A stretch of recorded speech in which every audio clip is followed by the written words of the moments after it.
So, how did Cam'ron and Dipset end up coming over to Roc-A-Fella? Cam reached out to Dame, played them some music, and then Dame called me in to listen to Cam's album, which I want to say he may have 12 or 13 songs done. So the only songs that I believe that was done to go on Cam's project was the two biggest singles, Oh Boy and Hey Ma. So Just Blaze was already working with him. No, so he had his album done already, and then he did those two additional songs. So once Dame played the album, he called me in, he was like, yo, I want to sign this. And I heard the album, I was like, oh shit, this shit is crazy. Like, Cam is dope. I mean, everybody was always a Cam fan before that. I liked Cam as a person, being from Harlem and stuff, and we had a good relationship. As a rapper, I thought he was good. That album, he was dope to me. Right, because let me just kind of think back. Before he came over to Roc-A-Fella, he had an album already. Yeah, which is, a lot of people through Lance. Yeah, and that first album, I can't remember it, but I mean, it's held as like a super classic, especially like, underground. Everybody, kind of loved that album, the storytelling that he did. And it's funny because it was like almost like a East Coast Tyler, the Creator, kind of, right? Like the way he talked about his subjects and things like that. You kind of turn up like, wow, he just said that. Yeah, it was emotionally, it was. Yeah. He evoked a lot of emotions. Yeah, no, I remember there was like a line about having sex with a girl with AIDS and stuff like that. Like that's a Tyler type of thing to say. Okay, I never really thought about it that way, but that makes a lot of sense. Okay, so he came over to Roc-A-Fella, and then you hear the stories about the friction between him and Jay. Well, I mean, you would hear that like so much further down the line, but so initially that never happened.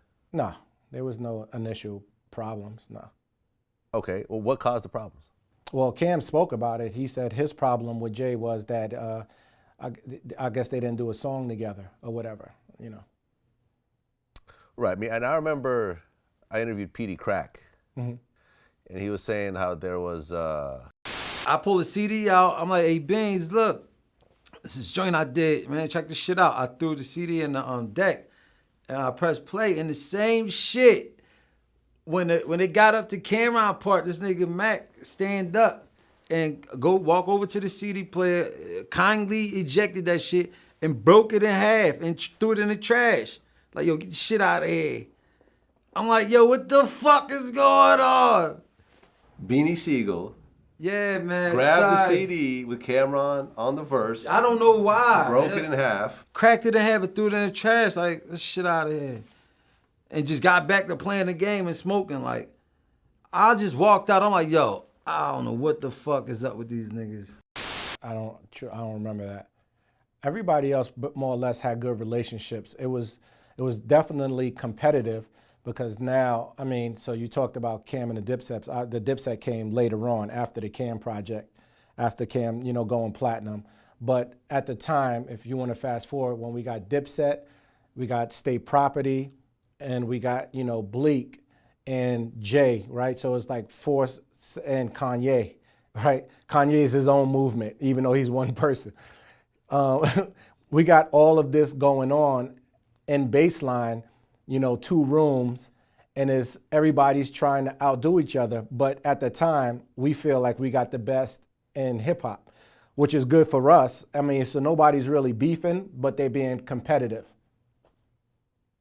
Okay, but ultimately end up not really working out. Like no one really squashed it. No one really got over it. It kind of lingered for years and years. Yeah, I mean, I only hear it really when Cam talks about it.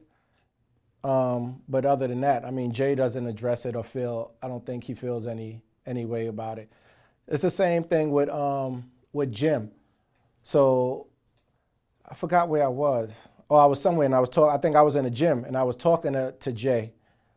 And I told him something. I'm about to go meet Jim Jones or something like that. He was like, yo, tell him I said peace. So when I told Jim, Jim was like, oh shit, that's crazy, man. like, yo, thank you, big bro. You know what I'm saying? Like, thank you for that and this and that. So, and Jay was like, yeah, tell him, like, you know, I'm way past having any problems or anything like that.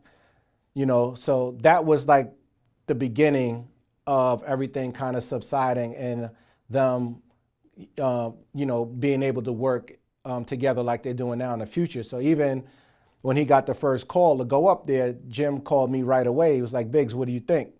I was like, nah, go up there, man. It'll be a good thing, you know, especially if Juan is, you know, trying to be the bridge for that. You got a good relationship with Juan. Juan's from Harlem, you know what I'm saying? And, you know, I kind of told him about the landscape up there, and I was like, yo, Jay's in a different place, man. Just go ahead. If that can help further your career and do things outside of music, because I think that's what Roc Nation does. People look at it as one, you know, just music, but I think they can help people be a bigger brand even if they're not making music, and help them do deals outside of that. I said it can help prolong your career and help give you that jump start. So, well, right, because your brother Hip Hop used to tell me that Dipset was his friends, like from high school. Yeah, exactly. So it's like you got people that are not getting along, but everyone in the middle is getting along, and it's kind of a weird situation. It can't be that much beef if everybody's in the studio. Right. If you're in the B room working and Jay's in the A room, and then we all hanging out playing pool together, I mean, how much beef is it? Yeah. You never heard, like, everybody's like, yo, they was beefing. You never heard of a fight. You never heard, like, yo, they got in an argument, you know, in the back room. Like, so how much beef was it? I mean, yeah, I mean, Cam'ron jumped on that one record where y'all were dissing Nas. And he, you know, he said some shit like, you know, R. Kelly, your daughter's face. Like, Cam was going harder than anybody in that beef. Like, yeah. So that's what I'm saying. Like, how much beef was it if nobody, you know, they just saying beef, right? Everybody wants to sell something and sell some controversy. But, I mean, real beef to me isn't, you know, people walking by each other and not speaking. Right. That's right, not violent. beef.